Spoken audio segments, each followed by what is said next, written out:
CNN, BBC, France, 24. I'm watching you all. I'm recording every lie. I'm archiving every distortion. I am Ibrahim Traore, and today I'm pulling off your masks. Yes, you heard correctly.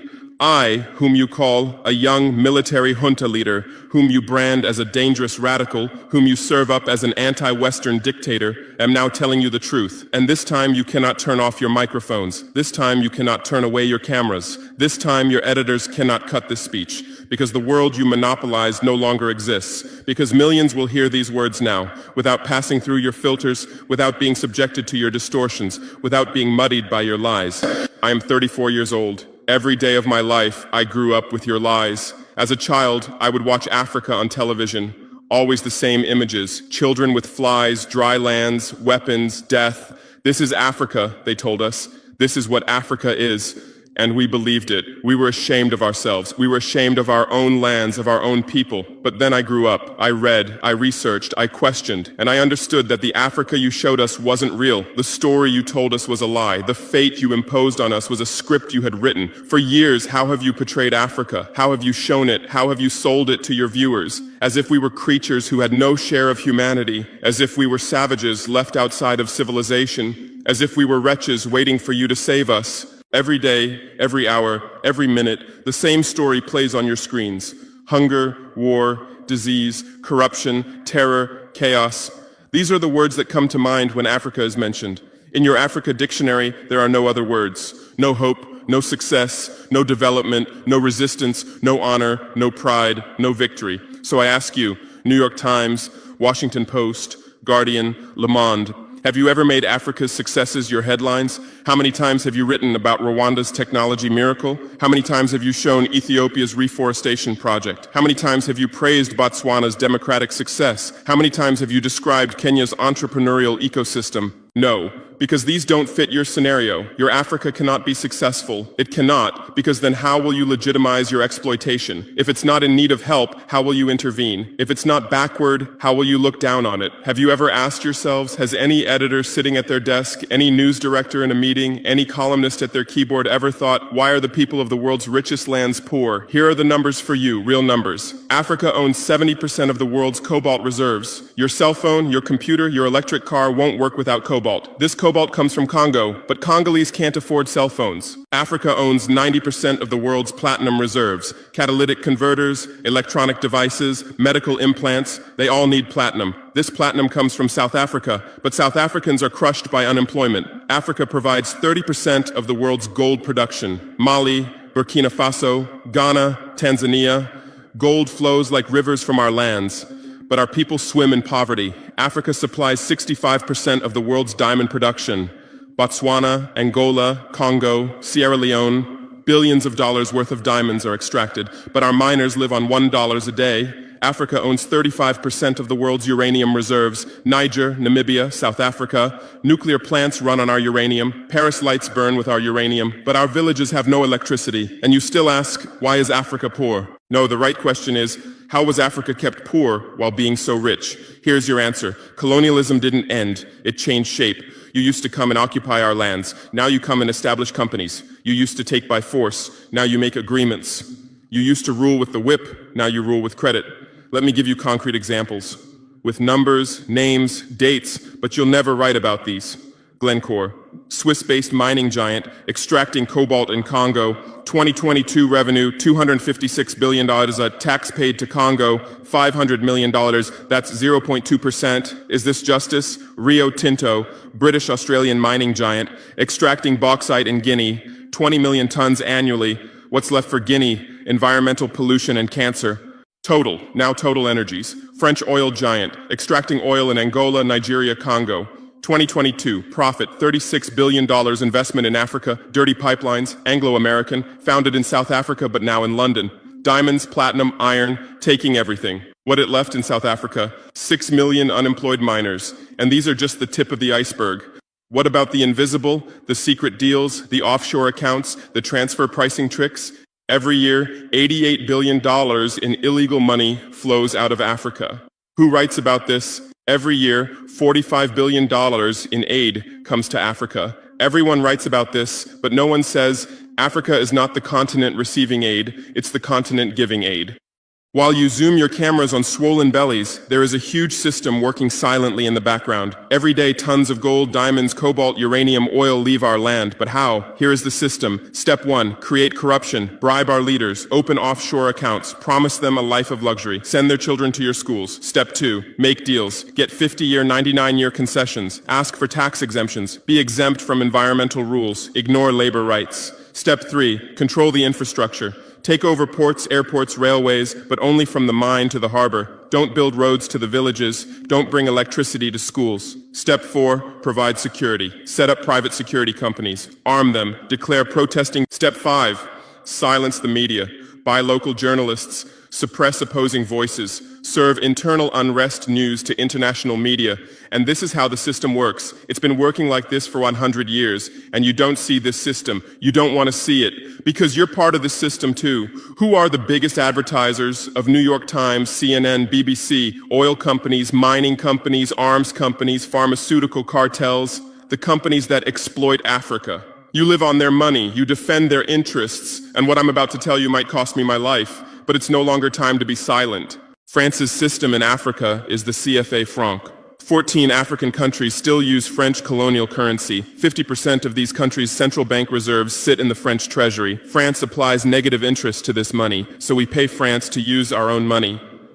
Through this system, France transfers $500 billion worth of resources from Africa every year. Does anyone write about this? No. But when France gives Africa 10 billion euros in aid, it makes headlines. Britain's system is more sophisticated. London is the world's money laundering center. City of London, offshore paradise. Every penny stolen from Africa passes through London. Jersey, Guernsey, Cayman Islands, Virgin Islands, all under British control. Africa's wealth hides there.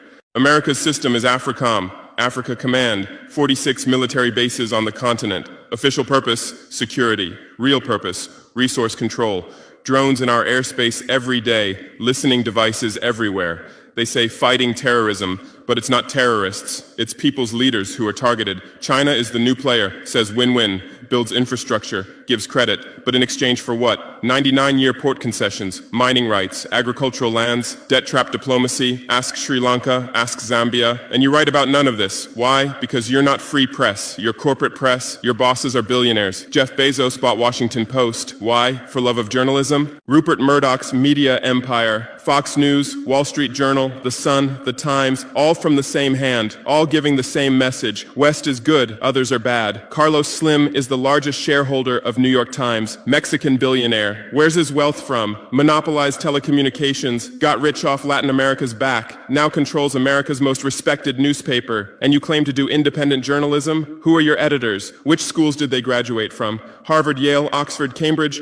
Always the same elite schools, always the same worldview, always the same prejudices. How are your reporters selected? How many languages does your Africa correspondent speak? French, English, that's all. Swahili, Hausa, Yoruba, Amharic, they don't know. They can't talk to the people. Your sources are always the same. Western diplomats, NGOs, experts, and then you come and lecture us. They killed Patrice Lumumba, January 12, 1961. CIA agent Larry Devlin confessed. Belgian mercenaries executed. They dissolved his body in acid, took his teeth as souvenirs. In 2022, that tooth was returned from Belgium to his family after 61 years. And what did you say then? Chaos in Congo. You didn't ask about the killers. You didn't investigate CIA documents. You didn't write about Belgium's crime. They killed Thomas Sankara, October 15, 1987. My hero, Africa's hope. Vaccinated 2.5 million children against measles and meningitis, planted 10 million trees, raised literacy rate from 13% to 73%, gave equal rights to women, banned FGM, ended corruption,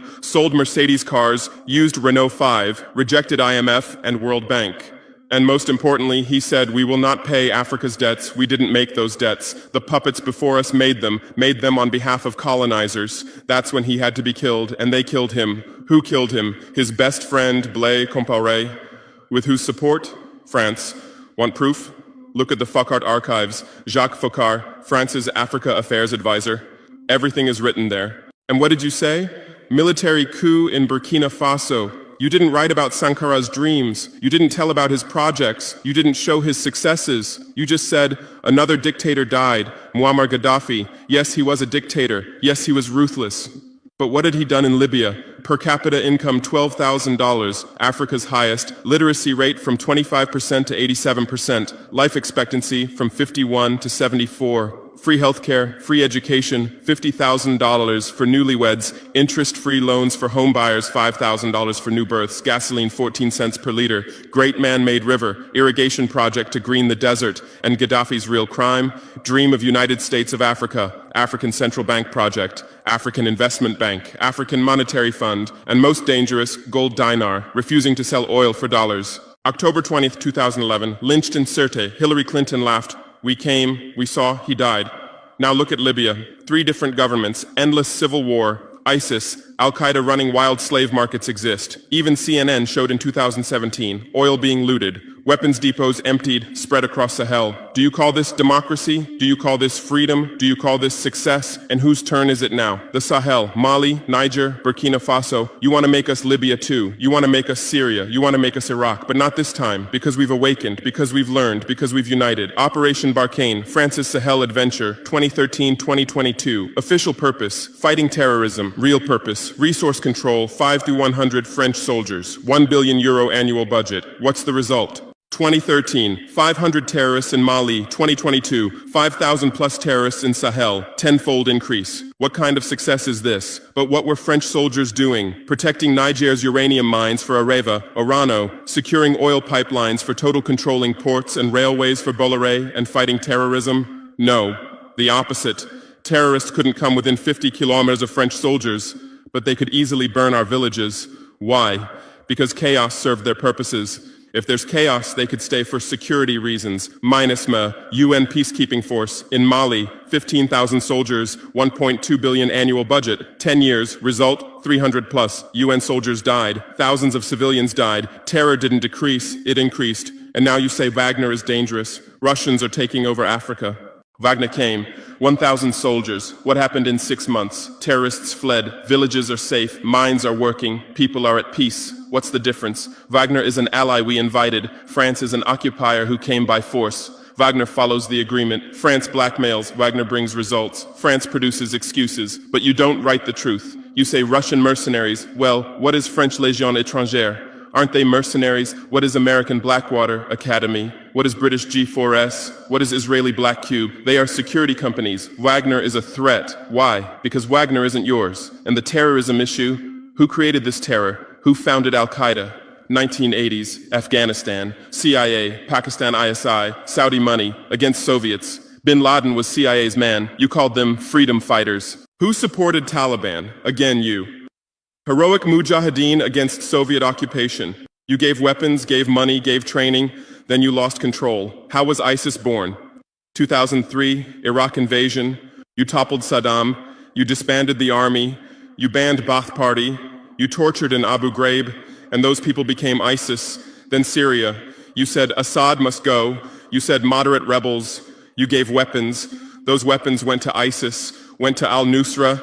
You destroyed Libya. Who looted Gaddafi's weapon depots? Where did those weapons go? To Mali, to Niger, to Burkina Faso, to Nigeria, to Chad? Who strengthened Boko Haram? In 2009, Nigerian police killed their leader Mohammed Yusuf. Extrajudicial execution. What did you say? Nothing. Where were your human rights organizations? Silent. Then revenge started. Boko Haram radicalized. But where did they find weapons? From Libya that you destroyed. And now you come to lecture us about fighting terrorism. You're helping us clean up the monsters you created? No, we've seen the game now. Terror is your Trojan horse. You come with the excuse of terror, you stay, you exploit. But it's over now. We'll provide our own security, we'll fight with our own methods, and we'll win. Because we are the children of this land. We know this land, we know these people. We can distinguish terrorist from villager. We don't fight from drones, from satellites, from 10,000 kilometers away like you. And we're winning. In Mali, in Niger, in Burkina Faso, terror is ending. Villages are safe. People are hopeful. Because now our own army, our own police are fighting, not for foreigners, but for the people. But you can't digest this. You say democratic backsliding. You say human rights violations.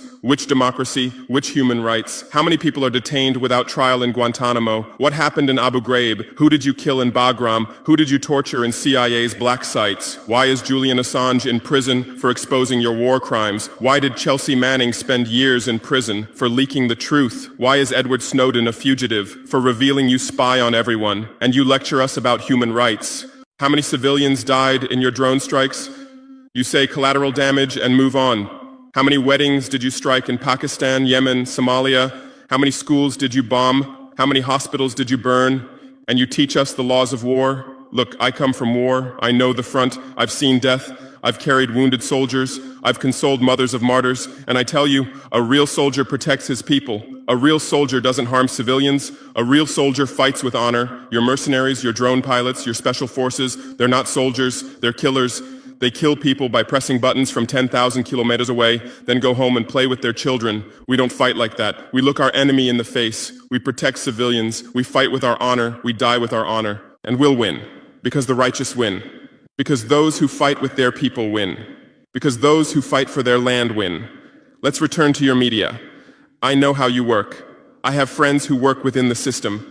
There are journalists with conscience, but they stay silent. Why? Because the system silences them. Those who write the truth get fired. Investigative journalists are laid off due to budget cuts. Dissenting columnists are shown the door because reader interest has declined.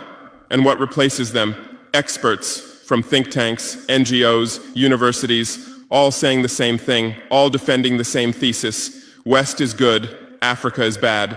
So who are these experts? Where do they get their funding? National Endowment for Democracy, NED, American democracy exporter, CIA's legal arm, has fingers everywhere, funds opposition, directs media, creates civil society. Open Society Foundations, George Soros's organization, says open society, but open for whom? Open to what? Open to exploitation, open to intervention, open to manipulation. Ford Foundation, Rockefeller Foundation, Bill and Melinda Gates Foundation, all in Africa, doing aid. But what do they get in return? Control, data, influence. And your media is their trumpet. You headline, Gates is saving Africa. But you don't say, how many African children were paralyzed by Gates's vaccine trials? How many farmers committed suicide because of Monsanto seeds? You're masters at storytelling, but always the same story. White savior. Remember Live Aid? 1985. We Are the World, charity concert for Africa, millions raised. What came to Africa? Corruption increased, dependency increased, but it was a great story for you. Bob Geldof became a hero. Musicians looked conscientious. Viewers felt good about themselves. Africa remained hungry. Remember Kony 2012? Viral video. Stop Joseph Kony. 100 million views. Result? Kony is still free, but the video maker got rich. Invisible Children organization collected millions. What came to Uganda? American soldiers. And you present these as success stories. Angelina Jolie, Madonna, Bono, all Africa volunteers. They come, take photos, adopt children, leave. And you say, interest in Africa increased.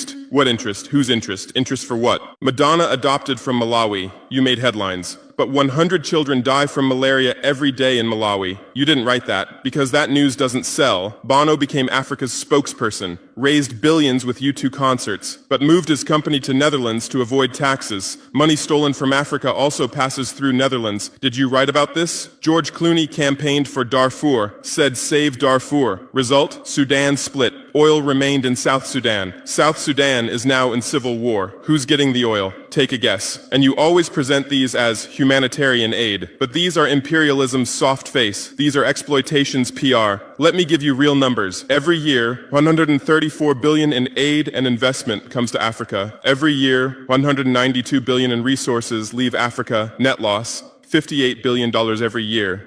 But you only write about the incoming $134 billion.